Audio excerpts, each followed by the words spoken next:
Hi everyone, this is the first of my little video clips to replace the resilience training. I'm hoping to put some bite-sized things together just to illustrate some of the points that people have found the most useful from the resilience training in order that they're still accessible to people during these very trying times.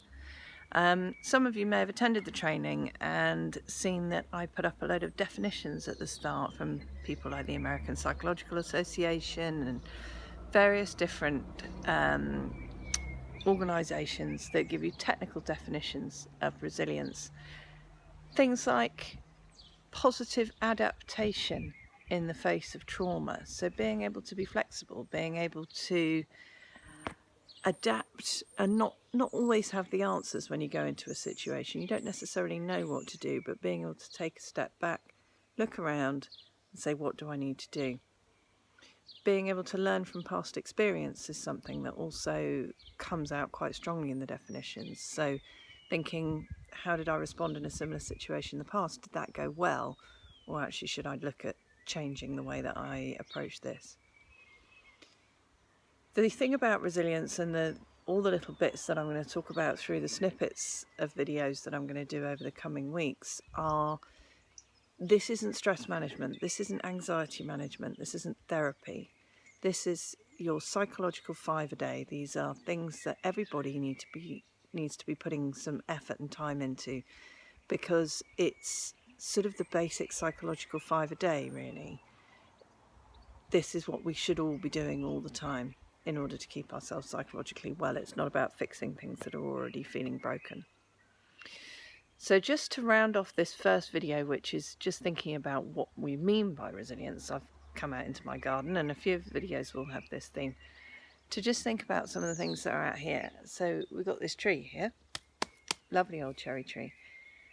Is it resilient? It's certainly tough. It's certainly hard. It's not going anywhere anytime soon. It's pretty inflexible though, and you butt up against it quite hard. Now the problem with this tree as well is this is a single point of failure. A big enough storm, that's coming down. Tough and hard isn't necessarily resilient. But then you've got other things over here. They're going over a little bit now, but these are hyacinths. They're not particularly resilient. Look, they've flopped. They've had some wind, some rain, some adverse conditions that they've actually just broken because they haven't had any support. I didn't put any stakes in or anything to hold them up.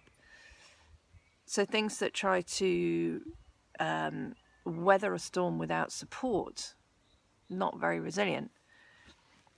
And then looking over here, this is my rather hacked and savagely pruned this year, but this is bamboo.